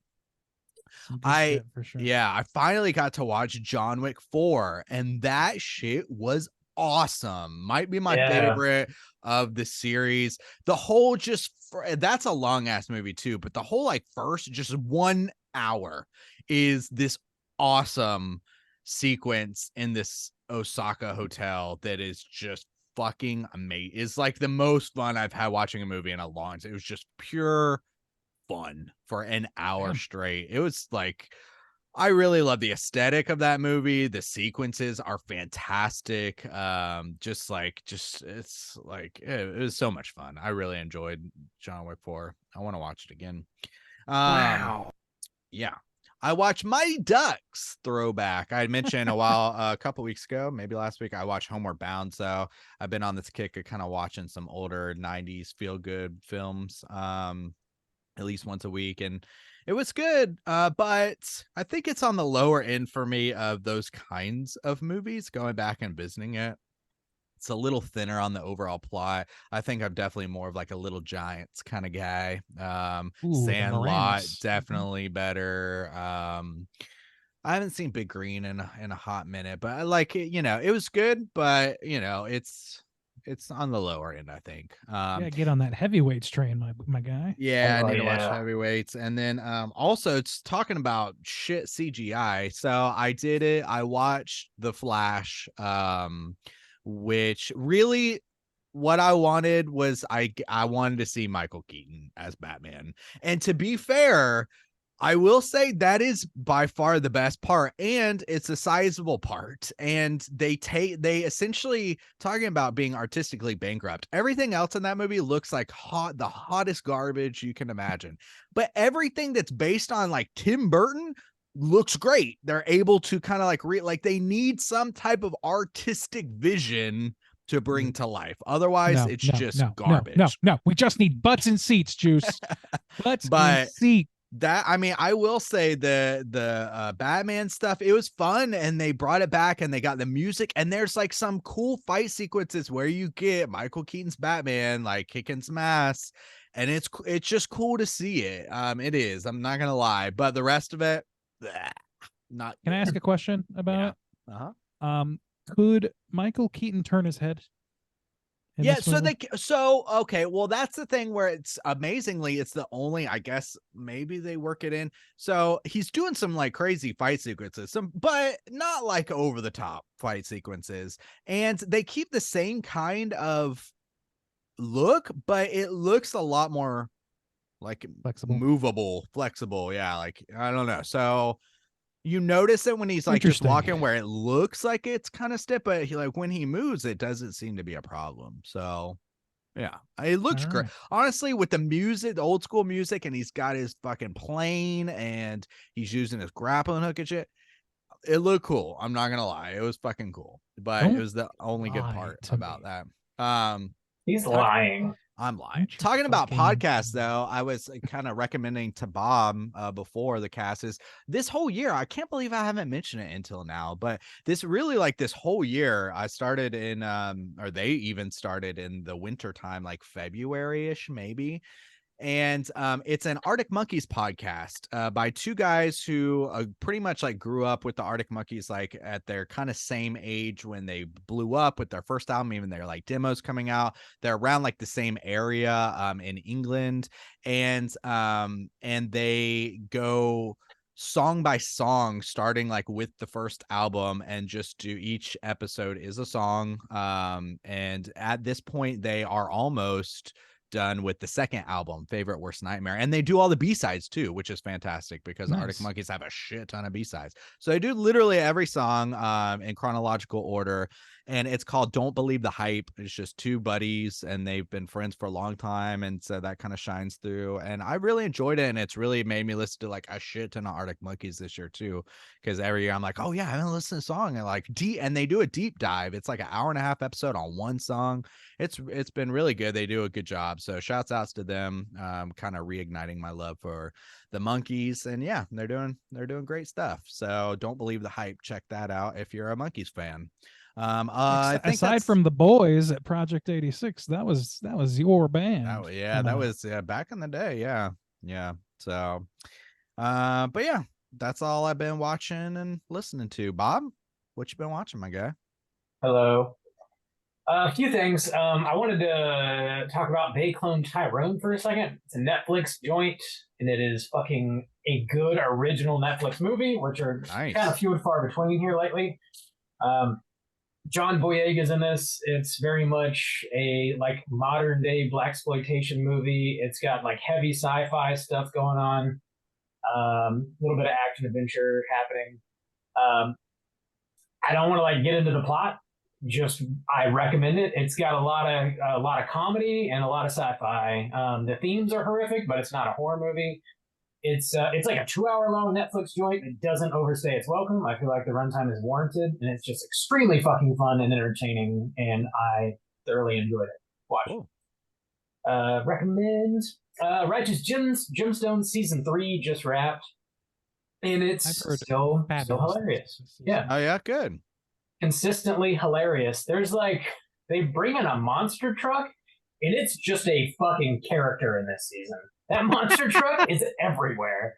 It's hilarious. It's a great show. It's on HBO. It's Dave Gordon Green doing shit that doesn't suck. It's your favorite director. Oh my boy. Yeah, your boy. All 3 seasons are good. Watch that fucking show. It's funny as shit. There's just so many dicks in that show. Just fucking full frontal. It is hilarious. We're hunting for dick. We found them. They're in the Righteous Also- Gemstones. Yeah, the Righteous Gemstones. The fucking Keith character is my Dude, I favorite was in gonna say fucking that dude show. cracks me up. It's so fucking. Is he the guy who's like the baby guys? No, I've only seen like one episode. It's like the goth guy who has been saved by turn him Christianity. straight, yeah. That's what I think. Oh, you're okay. thinking. He's kind of like a The child. guy Yeah. lives in the pool house or some shit. Yeah, Yeah, okay, yeah. fucking cracks me up. Me dude. too. This one episode where he's just like eating a piece of cheese, standing outside, just wearing a shirt and nothing else, and the shirt's like shorter than he thinks it is, and his dick's just fucking hanging out. He's shirt cocking it, eating a piece of cheese. Fucking love that shit. Well, I love that. I also watched a couple more movies by way of our friend G Baby's podcast, Waxing the Porpoise. So shout outs to Waxing the Porpoise. There was like a very light debate about whether or not a movie called Orca is better than Jaws. Oh, and I was like, Lord. there's just no way. Full disclosure, not seen Orca until this week. I watched it for the first time. I feel like my assumption is correct. It is absolutely not a better movie than Jaws. It's What? substantially worse, I would say. What? But they recently reviewed it on their show, and I listened to their review, and a couple people on there did find it to be better than Jaws. A couple people found it to be worse, which I find to be a little mind blowing. But that's fine. Opinions are what they are. I also No, they're not, Bob. Fraudulent is what they are. fraudulent. I also watched a movie called Nocturnal Animals for the first time because they recommended checking it out. They're going to be reviewing it soon as well. It's also on Netflix. I wasn't even like trying to hunt it down. I was just scrolling on Netflix and I was like, oh fuck. So I threw it on. Good ass movie. It's Jake Gyllenhaal sleeper to me anyway. Maybe y'all have seen it. Have you Jake guys seen this Gyllenhaal's movie? got a lot of sleepers. Yeah, He does. Yeah. He's out there working, dude. He Jesus is. Christ. Yeah, and like surprisingly under the radar because he's fantastic. it's Honestly, always good. Yeah, It is, So good, yeah. Amy I Adams haven't is in seen that, this. Oh well. Michael Shannon is in this. Holy shit! It's a Michael Shannon is banger. also everywhere, by the way. Yeah, also I killing it love most Michael of the time. Shannon. Yeah. Yeah, for the most part.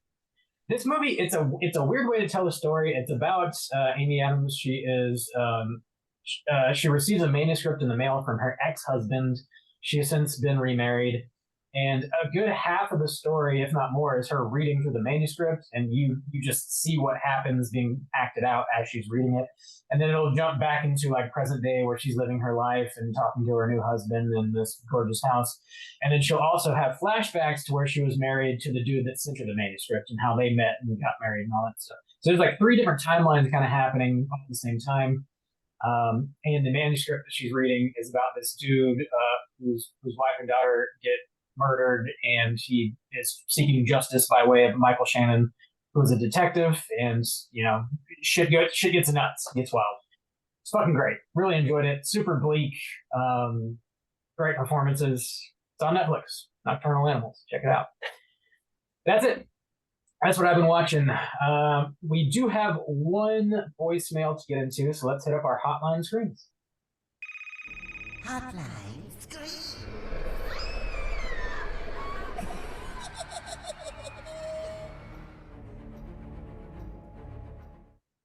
If you're listening and want to call and leave a voicemail to be featured on next week's show, hit us up at 904-638-3231. We got a voicemail from our friend the librarian calling in with her top 5 films of the year so far. Let's hear what she's got to say. Hey boys, So I'm calling in with my top 5 2023 releases. Coming in at number 5, we do have Talk to. Oh shit. Something went wrong. Sorry, 1 second. What just happened?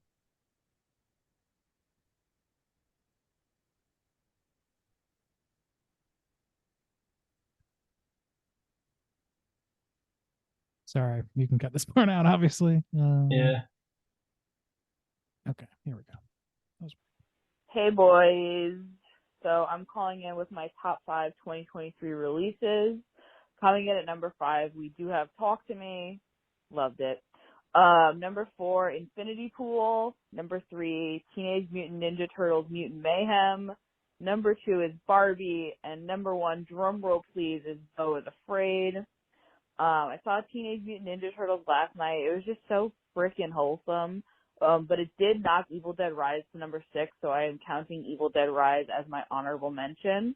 I'm also going to say my bottom 3 movies. Third place is going to Inside with Willem Dafoe. Similar to Half Star for Yabos, I deduct a star if you make me look at poop, and that movie does have a shit shot, so 1.5 stars. Second place goes to Transformers Rise of the Beast. It was just really boring, and the script was cringe. Also 1.5 stars. And last place, again, drum roll please, 65 with Adam Driver. This movie was offensively boring, and the dinosaurs looked like dog shit. So that's my list. Have a good one. Bye! Oh damn! I Pretty actually solid dug list. on Inside, but it does have a whole bathtub full of doo doo.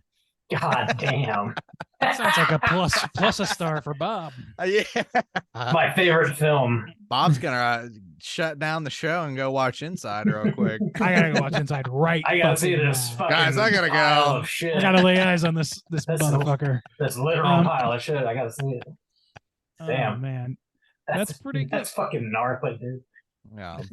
I haven't seen 65, but I don't think I've heard a single person that has enjoyed it. No, that's a Bummer. bummer too because Adam Driver, he's He's good. He's a good actor. he's good, yeah.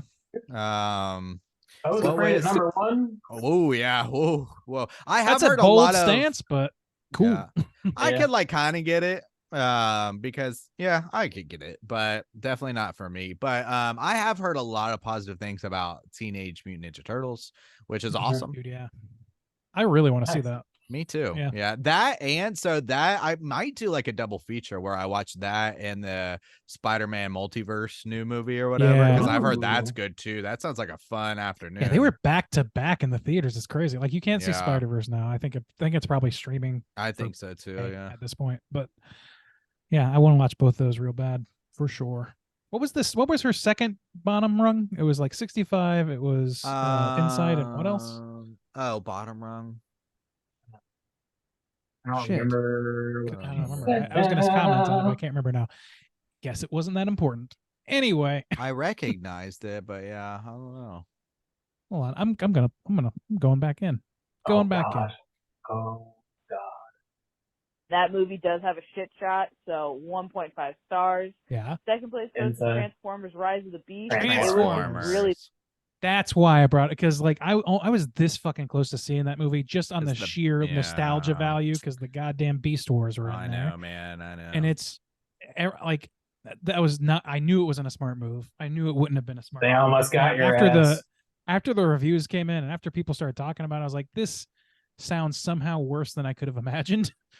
And I'm so very glad that unfortunate. They almost It is fucked your unfortunate. ass. that's one of those They they almost could have clocked mined your me for ass gold, but already. they fucked it up by being For terrible at making a good Brown move. gold. You got clocked by Rand 2. I'm gonna pay you $100 to fuck off. I'll take that. I'll take that. Yeah, I'll take that deal every time. Yeah. That was positioned towards Michael Bay actually, but whatever.